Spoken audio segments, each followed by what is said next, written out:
everybody, and welcome to Never Seen It. This is a podcast about movies that we haven't seen yet. I'm your host today, Betsy, and I'm sitting here right across the table from the one and only Trent. Hey, everybody. We have reached our last episode covering movies from 2025 while we are still in 2025, going back to Netflix for yet another movie that has taken the internet by storm because I finally got in my way and we are watching K-Pop Demon Hunters. It only took you convincing me and having like 2 or 3 other listeners of ours suggest that we watch this movie. So here we are. And this is obviously one that has been talked about a lot over the last few months. If you have been on the internet at all, everybody has been talking about K-Pop Demon Hunters, the soundtrack, like the animation style, because this is another Sony movie. So these are the same people that brought us the Spider-Verse movies. Yep. Yeah, and honestly, that is about the only thing I know about this movie. It is a group of girls that are like in a band, or like they're trying to identify demons who are in a K-pop band, or they're fans of K-pop. It's all encompassing for me. It's all kind of overlapping for my brain. I do not know how it all congeals together into a movie. So yeah, the way I was interpreting it from the trailer is these 3 girls are a K-pop group, but then they also fight demons. But they actually are a K-pop group at the beginning? I believe so. So that's like their alter ego. So by day, they are singers. By night, they are fighting demons. Okay. But then the demons need to find a better way to try to infiltrate because they are losing too much. So they take the form of human boys and become another K-pop group. But they're a boy group, which makes them way more powerful. Betsy, I'm just going to say all of the stuff that you just said went completely over my head. This is all in the trailer. You watched it with me. I know this. So I'm just going to say this right now because I don't know if I'm going to have a chance to say it later.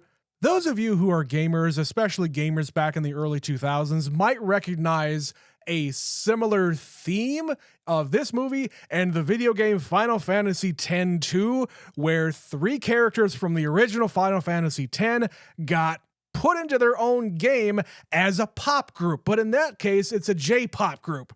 So I'm sure there's maybe going to be some kind of similarities in the movie. I hope so anyway, for my sake, because I really like that game.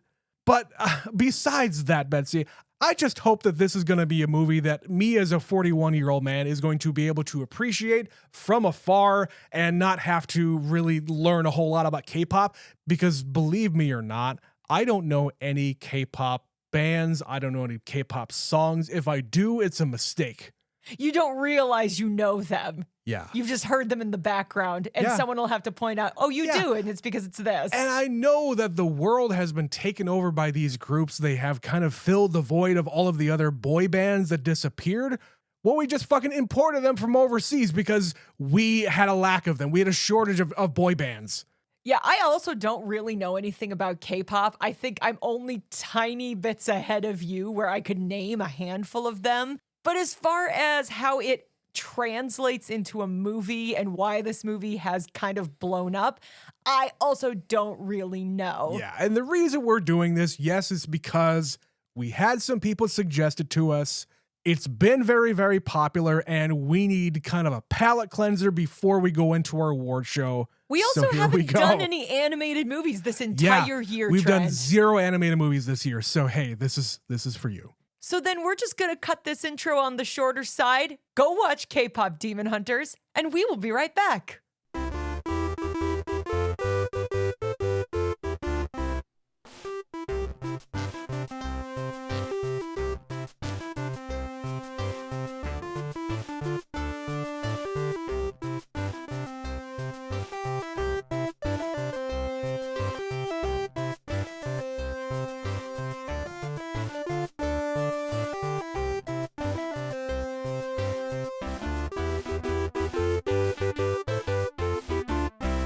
And we are back. Trent, when I said we were like the last people in the world to watch K-Pop Demon Hunters, upon reading more about how many people have watched this movie, I'm beginning to feel some truth to that statement. I think you're right. But what did you think of this worldwide phenomenon? I had a great time watching that, Betsy. Not only because, hey, I recognize maybe an inspiration that this movie was kind of based on. I have no idea whether or not the filmmakers actually played or were aware of the Final Fantasy game that I mentioned. But because I like that game and I like the kind of music that they're playing in that, it's really, really fun and poppy. And normally I'm not into such a thing, but I think the way they're kind of presenting everything here is very fun. It's also a Sony animation movie, which we have enjoyed other movies from this studio. Yeah, we already know that we like their stylization of everything and the flow of whatever their animators need to use in order to create this visual nature to it. They don't have to reinvent the wheel. They just kind of have to put a sheen over the top of it. They're just doing it in a different style. Yeah. So instead of doing the comic book inspired thing that they're doing with Spider-Verse, this is more inspired by anime, the specific kind of anime that is coming out of Korea right now. So it's like Right. sort of cutesy, sort of like over accentuated giant eyes and big facial expressions. The thing that I was thinking about is it's a mixture of, yes, it is the Sony animation studio that we're already used to, mixed with the Japanese anime that I am aware of anyway, and it's a strange thing to say, but almost claymation type. It's that kind of choppy motion that they have in these movies where it's not completely seamless one motion to the next. There's this Right. kind of herky-jerky thing that happens. But not all the time. Not all the time. Like in the Spider-Man movies, when Spider-Man is swinging through the city and whatnot, it's very, very choppy. But in this movie, when they're not moving all that much, it's very smooth.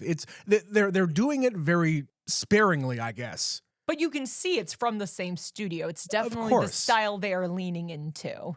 But as you said, what I really appreciated here as far as making it their own style is, yes, they do have the inspiration of the anime stuff where you can have the really expressive eyes and faces, and it accentuates the characters and allows the audience to kind of react along with them, which really you've never seen in anything else other than this movie and the other things that we're talking about, like the animes.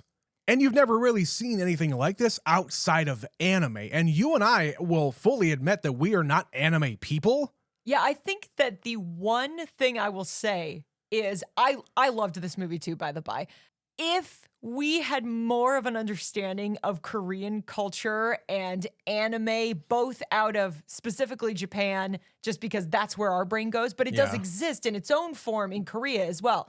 If I had more of a cultural understanding, there would be so much more depth to this movie that I don't even realize I'm missing. In the brief stuff that I was reading about it, there's all of these references, like the meanings of certain words Yeah. and why they chose this look or this word or the jokes that are kind of in the background.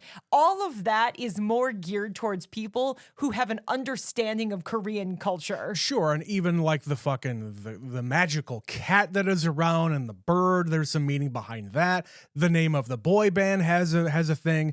The boy band's outfits have a meaning behind them. Because we are not steeped in Korean culture, of course we're not going to get any of that. But after we read about it, we're like, oh, okay, that makes more sense. Now, I don't know what kids today are exposed to when it comes to that stuff outside of the boy bands and other girl groups that exist that have come over here. Obviously, I know BTS. Obviously, I know Blackpink. But like, to point out any specific song of theirs, I have no idea. I know that they're popular, and that's the extent of it. The other problem we have is that we are in our 40s. Yeah. We don't really pay that much attention to just how popular these groups are. Yeah. And these groups are really, really popular. To the point Trent. where these people are going on our late night shows and just blowing the doors off the place because of the people who are going to see them. And I think that's why this movie, in part, is such a phenomenon, because it's Yeah. not just being watched by American audiences.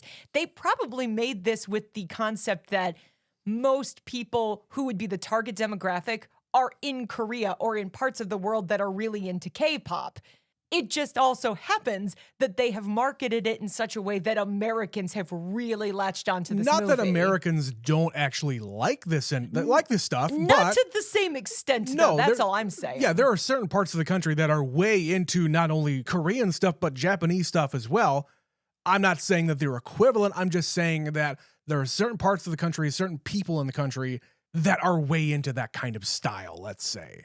Now, as far as the movie itself, I think I got most of the beats here. I just didn't know what order in which to put them in. So the beginning of the movie tells the story about the fact that a long, long time ago, there was some strife in a village somewhere. There was demons trying to steal the souls of people, and then a trio of ladies came in and kicked ass. And they have had one every generation since then. There's a trio of women that start this group, and they use their song to win over the souls and minds of people on planet Earth. Yeah, and by doing that, it creates some kind of barrier to the demon world, which prevents them from taking over. And the goal is ultimately that they turn it all golden, and once it turns gold, because it's color changing, they will stop the demons and defeat them forever. And this has been going through generation after generation. There is always a trio of ladies who are out there singing songs to win over the hearts and minds of the people. And they set that up so fast. Like, you get 3 minutes of exposition, and then the movie just goes. And I'm just like, hell yeah, we explained that extremely quickly. I understand the premise. Let's go. And then they just get to start singing pop songs because they're the biggest stars in the world. And then we go into very, very modern day, because I think the gal who was taking care of Rumi, she was a part, or at least a friend or a sister of one of the previous girl groups. Am I right? She was her aunt. Okay. I think is what they said. So it was her and then Rumi's mom. They were in the group together, and then her mom died. Fine. So in essence, maybe she was a part of like the 90s girl group, and they're the ones who passed it on to this group. What I appreciate here is that this is modern day. Everybody has cell phones. Everybody has social media. Everybody is up to speed as far as what the real world is now. It's also in Seoul, which is one of those places on planet Earth that I don't think my mind could wrap my head around, because this is just what it's like. It's bright, it's loud. They are at the forefront of technology in many, many ways. This is a culture that we do not have in the same extent in America. There's not places like this. Oh no, Seoul and Tokyo and a lot of places in China, very much the same kind of way, where it is bright and colorful, and the tech over there is just beyond anything that we've ever experienced. And the culture is just so far reaching. Like, whatever thing the group has decided we're going to be obsessed with, we're going to take it to an 11 in all ways. Right. And in the scene here in the airplane where they all have their personalized ramen containers, which, hey, look at what fucking McDonald's and Burger King do these days. They create meals based on what a celebrity or a singer or a pop star, whatever. They create meals that these people like. I have to imagine that originated in a place like Korea. It's a different sort of cross promotion that we're not really used to seeing here. Not to that extent anyway. But like when I see on TV that fucking Travis Scott has a Burger King meal, like, number one, who the fuck is Travis Scott? And number two, who the fuck goes to Burger King? What little kids want to go to Burger King? Or I've seen some like cereals with people on them. It's like this person's version of cereal. I'm like, I don't know who you are. I don't know who that is. And that's just our age and the fact that we do not have any children who would be into such a thing. If we did, we would probably be way up on everything having to do with K-Pop Demon Hunters. But alas, we don't have any children. So all I'm doing here while I'm watching the movie is just drinking all of it in. I barely made any kind of notes. I just wanted to experience it in its, I don't know, purest form, and not try to like dismiss anything, not try to be the old man yelling at clouds and whatnot. I wanted to put myself in the position of a teenage boy, I guess, and make believe, oh, this is what young people are into these days. Yeah, I suppose I could be into something like this if I was in a much different part of my life. And again, I hearken back to what the Final Fantasy X-2 game did to me, where I didn't know anything about J-pop, but I'll tell you this, the songs in that game have stayed with me. Right before we started recording, I just found a TikTok video of somebody doing a side-by-side comparison of the intro to this movie and the intro to Final Fantasy X-2.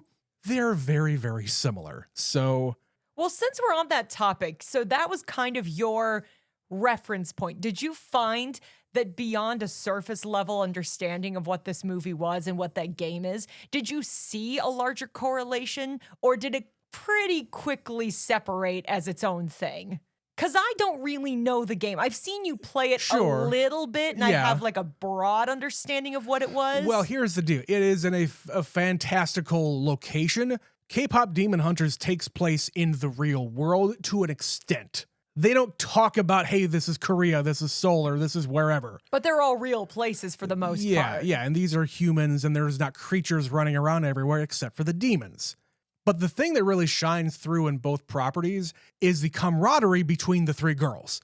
Each of the girls have their own personality, and that very much comes through in both things. But I would say the big difference as far as like the plot between the game that I experienced and the movie is that in the movie, these girls have kind of always been a group. They've always been this pop group, at least in this world anyway. I don't know when they started. They're clearly young. But in the game, two of the girls were in the first game. This is going to get really in the weeds here. Two of the girls were in the group that defeated the big bad monster in the first game. And now that evil is vanquished, well, there's no need for people to go around and try to defeat evil. Why don't we just have a fucking concert every day? That's kind of the attitude in that game. So it's almost more like 10-2, that video game would be a sequel if this movie girl group went golden. Like if they actually stopped all the demons and they don't need to fight demons anymore and everything is perfect. Exactly. Then 10-2 is sort of the what happens later. Yeah. But really, they don't have that much in common. No, because, I mean, than the idea. In the world of the movie, nobody knows about the demons. In the world of Final Fantasy, everybody knows about the monsters. Yeah, because when you've explained and played the first part, and then you tell me what happens in the second game, I'm like, that makes no goddamn sense. Oh, no, it's completely silly. Why would you defeat the evil and then start a pop group? Yeah, that's fucked the up. The leader of the fucking game in the first one is like this weird priestess where she's supposed to sacrifice herself in order to defeat evil, but instead they say, fuck that, we're going to actually defeat it normally, and then they do it. And then what? The priestess becomes this pop princess. Obviously. A to B to C. The normal, natural progression. Yeah, and I know that I'm talking a whole lot about the game here because I really don't know what else to talk about. So, Betsy, why don't you take over your hosting duties here and ask me some questions about the movie? I've let you go for too long. Yeah. Okay, well, the thing that I was not expecting about the movie, and probably another reason why it has become such a phenomenon, like literally, this is the most watched movie Netflix has ever had. It's gigantic. This movie has been watched over 400 million times. The soundtrack has exploded across the planet. People are not going to ever stop talking about the significance of this movie, if for nothing else, that reason alone. But another reason I think it resonates is simply because even though this is, again, a movie, quote, geared to kids, there are some really interesting themes here. Like demons is a metaphor, Trent, because there is one of the girls who is fighting what she actually is. She's hiding her inner demon. They say they were taught their entire lives, quote, faults and fears must never be seen. Which I also think probably resonates a lot with Asian cultures, because if you know anything about somewhere like Korea, they are about respecting your elders, and there's a certain way of behaving where you have to, be quiet or restrained or things like that. Like there's cliches about those cultures that we have. I would say it's more, this is a young people kind of a movie where the attitudes that they're showing here about, hey, don't be ashamed about your faults or what you would perceive as imperfections. Your friends are going to love you. Your fans are going to love you no matter what. So just be honest about everything. Let your truth ring through and confront your demons. But it's also about like the last generation. Like there's a lot of talk about her mom was in the last group and her aunt is the one saying, you know, keep what you are hidden inside. We don't talk about it. So it's a movie about being yourself and trusting your friends and not being ashamed of that thing that you've been holding on and trying to hide from the rest of the world. And it's not even that Rumi is hiding things from the public. She's hiding them from her best friends. And she is ashamed of it herself. Yeah. She's keeping it inside. So that thematically was not something I was really expecting. Well, it's also her confronting her elder, confronting her Yeah, aunt that's in what this I'm case. saying. Yeah. And saying, you know what? You're wrong. You made me ashamed to be who I was and who I am. And if that is not a resonant idea for young people who are just like, we are in this point of culture where there's a loud voice, there's a loud group of people saying we need to keep things the way they've always been. Exactly. And it is the young people who have grown up, and I'm sorry to bring it back to this, young people have grown up with social media. We did not have that when we were in high school. The generation that came after us, they had it, and they've had it their entire lives, basically. So they have had to go through things that we never had to do, and we will never understand. I know I will never understand. So because these young people have had their phones in their hands pretty much since birth, this is all they know. This is all they value. And they depict in the movie so many different times about where on the chart you are as far as popularity and getting the most votes or whatever it is, whatever metric that they're talking about in the movie. And always be producing content, the new thing, the new single, yeah, go and promote it. Don't even try to relax. You have to get your next thing, which, hey, we can relate to a little bit. We have never, ever missed an episode of this podcast or any podcast that we've ever done every week, here in and here out. And I would say that's more of an us thing, or more specifically a me thing, because I enjoy doing this show. I enjoy doing it with you, Betsy, but I have a weird, I don't know, it's more of a work ethic thing where, damn it, I've said I'm going to put out an episode every single week, and by golly, I'm never going to stop. Couch. No couch. No couch. Podcast. Exactly. We have to sit in these chairs and not the very comfortable couch that is almost within arm's reach. Anyway. But yeah, there's some themes here that even you can identify and go, I relate to that feeling. Even if it's not our generation, it's a more broad theme, which I think is why the parents who have been watching these movies with their kids have also been like, okay, I get it. I understand. Because Trent, when we got to the part where they're near the end of the movie, the fucking Saja boys are taking over, all looks like it's been lost because her friends have said, you lied to us and I don't think we can be friends anymore. When Rumi shows up and starts singing and her friends snap out of their hypnotic state and they all come back together and they're singing this song about, we took the broken parts and we're not ashamed and this is what I am, like living my own life. I was fucking crying. Because we needed to get one more movie in this year where my ass is just crying. Yeah, I got a little bit emotional there too because, hey, the lyrics are very resonant with anybody who has had a hard time in their life. But at the same time, Betsy, I know this is also a musical. We haven't mentioned that word yet. This is a song that Rumi just wrote or was writing in secret. Why do the other two know the lyrics to this song? Don't worry about it, Trent. It's not that big a deal. It's not that kind of movie. I know.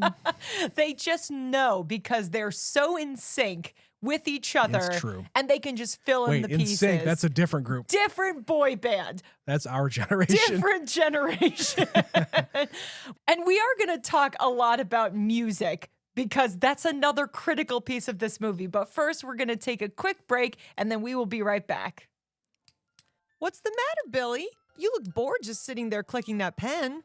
Well, Becky, I've already listened to this week's episode of Never Seen It, and there's nothing left for me to do.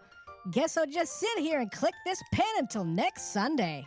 Wait, Billy, what if I told you that the Never Seen It crew puts out 4 other shows every month? 4 shows? How do I get those? It's easy. Just go to patreon.com/neverseenitpod, and for $5 per month, you get access to all their extra content. Wow, that sounds a whole lot better than clicking this pen. It sure does, Billy. It sure does.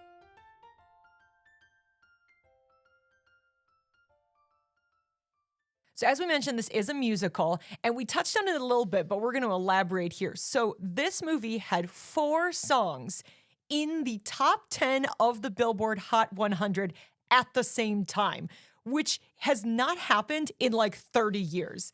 There's kind of almost never been a movie to have that many songs from a soundtrack that actually break through to that extent. Is that specifically for a movie soundtrack, or is that just an album period? It's for a film soundtrack. So this has not happened since Waiting to Exhale had 3 songs. Mostly, I think it's just, it doesn't really happen simultaneously. Or if the songs track, if they chart, they don't get that high. Certainly not 4 in the top 10. Yeah. So the 4 that broke through here are How It's Done, Soda Pop, Your Idol, and of course, Golden. And they were all up there at the same time. Golden has taken the world by fucking storm. If you knew nothing else about K-pop Demon Hunters, I would imagine it's that you are aware that there is a song called Golden that people are at least talking about if you've never even heard it. Sure, and I've probably heard it. Nothing really sounded that familiar to me. I know that when they started talking about Golden, it was like, oh, yeah, I remember that one being one of those songs that came out of the movie. Did I know any of it? Not really. But I will tell you, I really did enjoy a lot of the faster beat, poppier songs in the movie. The first one when they're on the plane and they're fighting, that was really great. The song that was playing when they're fighting on top of the train was really great. Yeah, just all of the ones that had the beat to it. Now, there's some other ones in here. There's the ballad where Rumi is singing the duet about how it feels good to talk about the fact that you have these markings on you and you can relate to somebody else. And it's Genu, I think is his name, the other guy. He's singing in the same kind of way in that, hey, I have this thing that I'm hiding that I'm very ashamed about. I don't want to talk about it with anybody because I can't. And that kind of goes back to the theme of the movie and not wanting to hide your flaws and whatnot. So and making connections with people. Yeah. And just being able to talk about these things, which again, I think is really the point of the movie. But at the same time, we can have some really great beats. So, yeah, I really did enjoy the soundtrack. But again, when I was watching that TikTok video earlier about the Final Fantasy intro sequence compared to this one, it's like, oh, fuck. I really need to. If I don't have that soundtrack somewhere in the bowels of my computer, I'll be disappointed. I need to go and listen to that again. Did you have a particular favorite song from this movie? I think it was the first one, the intro song where they're actually on stage for the first time. That one was my favorite. Where they leap out of an airplane Hell yeah. and land and start kicking ass. That was amazing. Well, something that's interesting that I'd heard about this movie before we actually watched it, the girl who wrote, I think, all or at least most of the songs, I don't know if it's pronounced EJ or EJai, it's EJAE.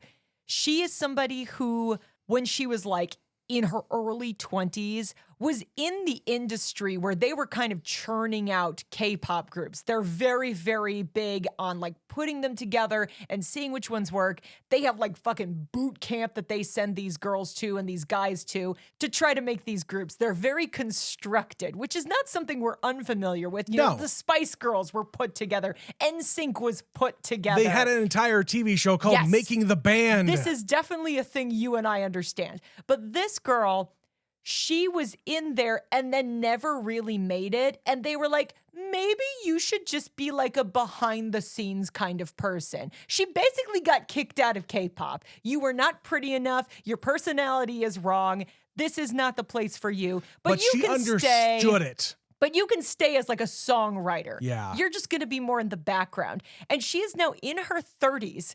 And she was asked to write the songs for this movie because, as you said, she's available. She understands it. And now at 33, 34 years old, she is suddenly everywhere because she is the singing voice for Rumi. Oh, So okay. she's actually doing both. Wow, okay. And now she is going on these fucking global tours. She was just in the Macy's Thanksgiving Day Parade. She was on Saturday Night Live. She was on, Jimmy Fallon's show. She is having this success in a way that she never had when she was trying to be part of an actual K-pop group. So it has been really weird, but I heard this story and I was like, that's awesome. That is fascinating. And just another one of those, like, your time will come. The right place and the right thing is out there for you. You just might have to wait for some random Netflix movie. But that was just something I thought was really, really interesting. And now Golden, having been streamed like 7 billion times or some obscene number, is the song that is in the forefront to win the best original song. Like, everybody, I think, is universally saying at the Academy Awards, if this song does not get campaigned to shit and just walk in and like accept the award, like without even any competition. Yeah. I'm sure that Wicked song is probably going to give them a run for their money because there's a whole lot more money behind that. But you know what? Netflix has a lot of money too. I don't know. Trent, which of those two songs is more memorable and exciting? Well, because it's not the girl in the bubble. I'm not the best judge of such a thing, Betsy. But what about you? Like, what was your favorite song in this movie? Honestly, there wasn't a lot. I liked all of the songs, and I would definitely listen to this soundtrack on its own because they are very well constructed pop songs. I would say probably the one that made me cry, just because I'm like, it made me feel all of the feelings, and also the vocal performances in it were really, really good. Anything about like 3 girls singing in really tight harmony. Oh, yeah. I love that. Okay, so we've talked about the themes of the movie, the music here. But there's other stuff I'm sure you want to talk about. What are some of your favorite moments or characters in this one? Well, I would like to point out Ken Jeong is really doing a great job in the movie as the manager. One of only a very short list of people that I actually recognize in this movie. Totally. The one that got the biggest laugh out of me is when they're convinced to appear on this Korean TV show. What did they call it? I don't remember what the show was called, but it was like Play Games With Me. That's like what it was. something like that. Yeah. When they put the spotlight on the girls and they roll this slide over to them, because they're wearing leather pants, they just kind of screech down ever so slowly. And this is, of course, while the crowd is chanting, "In the balls, in the balls." That's great. I already mentioned all of the crazy, the reaction faces that come across pretty much all of the characters at one point or another. The crowd shots where everybody is kind of singing along, but they also have these crazy, I don't know, just looks on their faces. I really enjoyed the facial animation more than anything else in the movie. I liked when they see the boy band for the first time Yeah. and their eyes turn to hearts, and then they turn to like abs, and then they turn to corn, and then the corn explodes into popcorn, and then they're eating the popcorn. Yes. It's just like, we're going to milk this joke for so long. Yeah. Another visual thing is, I can't remember the gal's name, but the gal with the pink hair, she wears these like very fuzzy pajamas, and just the quality of what you are looking at here as far as the fuzz on the PJs. When you can see the looks texture. Incredible. When you can see the texture in the animated sweater. Yeah. That's fucking wild. The final thing here I wanted to mention, another visual thing, when Rumi is about to go and meet the guy on the rooftop for the first time, she is like parkouring up the rooftops of whatever this place is. You can tell whoever was working on this also worked on the Spider-Man thing, because nobody else moves like that. Nobody really moves like that. That's like completely impossible as far as physics are concerned. Yeah. But it looks cool as shit. Looks great. One of the things I really liked that we haven't talked about yet is the demon cat. The Yes. tiger. Yes, and the bird. And the bird, when they appear on her balcony and that cat just sort of emerges from the shadows and knocks over the plant and then spends the next like 30 seconds trying to turn the pot back on its side. I honestly thought the cat was going to do the cat thing and kind of bat it off of the balcony. But they have a great sense of timing in the movie. Yeah. All of the jokes, especially with that cat, they are doing it just long enough before it becomes absurd. And then they're like, but let's just go a little longer until it is absurd. Yeah, and it got a laugh out of me. The comedic timing is perfect in this movie. Every time that damn tiger was on the screen, I'm just like, you are derpy as shit, and I love you. And the fact that the cat just starts hanging around. It's just being a cute demon cat, I guess. And that's another one of those cultural things that we don't really understand, but I guess the tiger and the bird is a magpie. That is another like representation of something in like Korean folklore. Like these are representative of something in those stories. Like we wouldn't know that information, but that's interesting to find out. I feel like I've seen that cat's face. It's kind of like the Cheshire cat face. I feel like I've seen that in something, not referencing this movie, just outside of it. Another moment that I really liked was when the Saja boys are performing for the first time and the one girl is screaming, they're magicians. I mean, demons. I mean, they could be magicians. Like she's still not even convinced, even though she literally knows what a demon looks like. Because she's got such heart eyes for these boys and their abs that she's just like, I don't know, maybe they're not so bad. Yeah, trying to convince herself, oh no, I don't want to kill them. It's fine, They're too cute.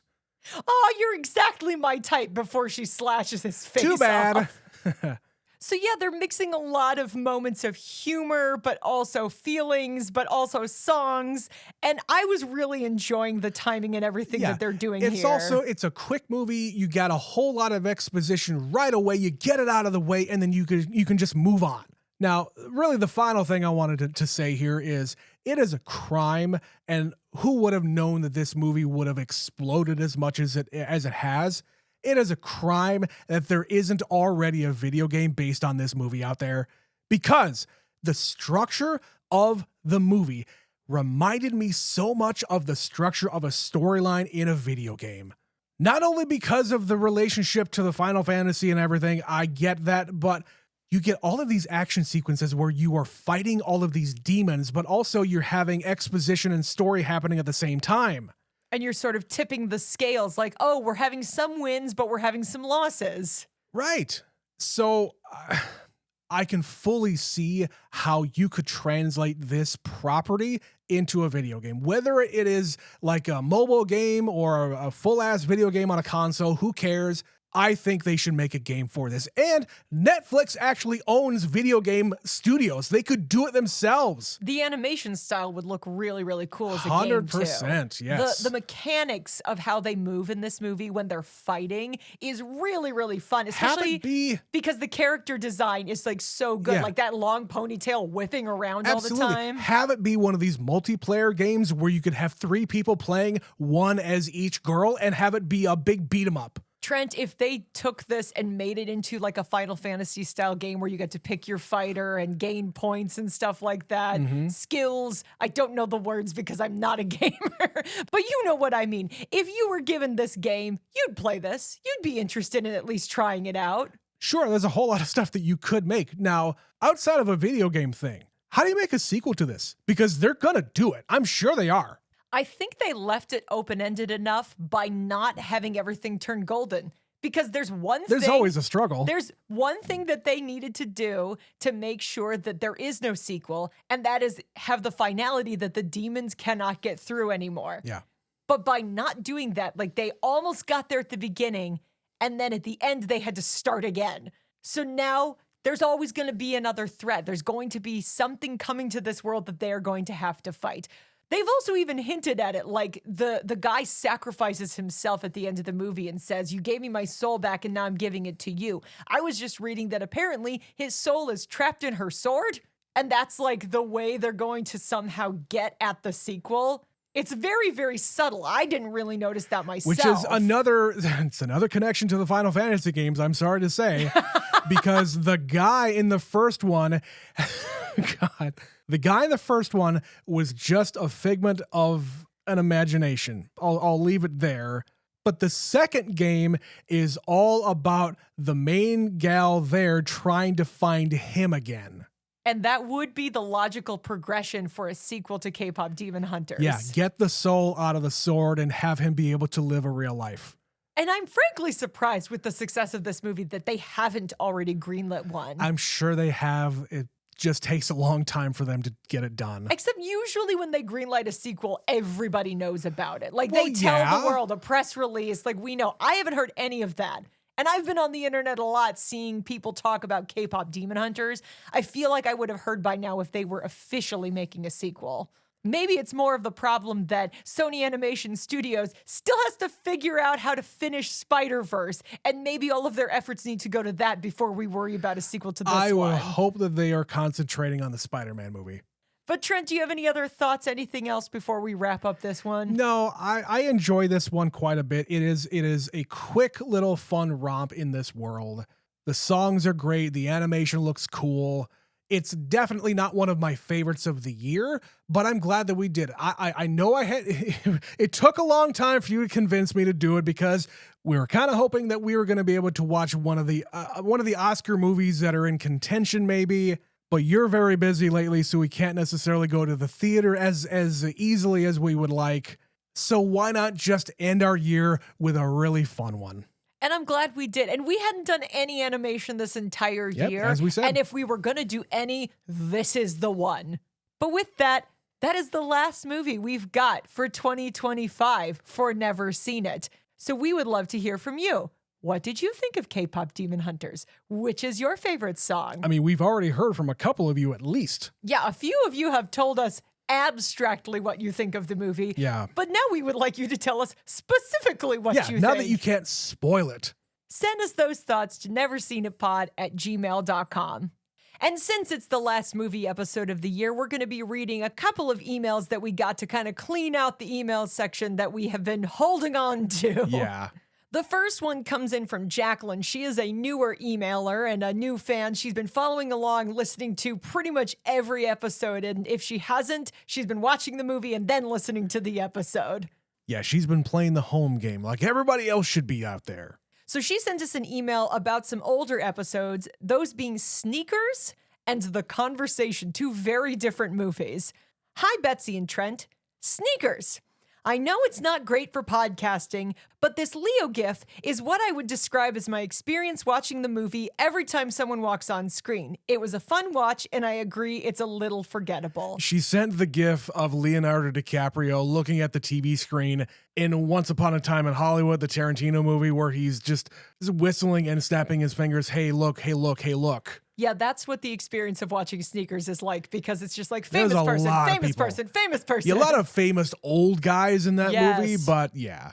Speaking of other famous old guys, the other movie here is The Conversation. This was a great 70s paranoia movie. In addition to the performances, I really liked watching all the innovative technology for the first time that is basically obsolete now. Yeah, that was one of my favorite aspects of that movie because it encapsulates what that era was of technology.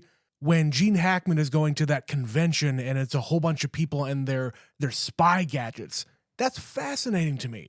And it seems so quaint now, but in the yeah. 70s, it's fascinating. It's a bunch of like cardboard boxes with a bunch of transistors in them. And they're all homemade. Everybody's Yeah, just dorking everything. around in their garage. Oh, that's great. She continues in the email, I have now completed watching John Cazale's tragically short filmography with this movie. The Godfather, The Conversation, The Godfather Part 2, Dog Day Afternoon, and The Deer Hunter. You have covered 2 out of the 5, and I would love to see you cover the rest. Jacqueline, I am happy to tell you we are still working on that list. Come back in 2026, and maybe we'll work on some of those. Maybe something or some things from that list could be making an appearance. We don't know. We don't know. It's We don't know. 2026, a lot of stuff going on. Yeah, we barely even know what the hell we're going to do in January, for Right. fuck's sake. But thank you, Jacqueline, and thank you for keeping us up to date on your adventures of going through all of these movies, because Yeah. I know it's a big catalog. We've been doing this a lot of years. Yeah, and we've also been hanging on to this email for just a little bit because she ends the email by saying, I hope you have a great Thanksgiving. Yes. So apologies for having to hang on to it for a while. I know you don't like the scary movies, so we didn't read this last week with 28 years later. But thanks again for the email. Our second email here comes in from Mitch from Saskatoon, our well-known super fan. He sent this one very, very promptly after watching a movie because it's the holiday season. He emailed, Happy Christmas season, never seen it. We were faced with a dilemma this Christmas season. Which Christmas movie should our family watch?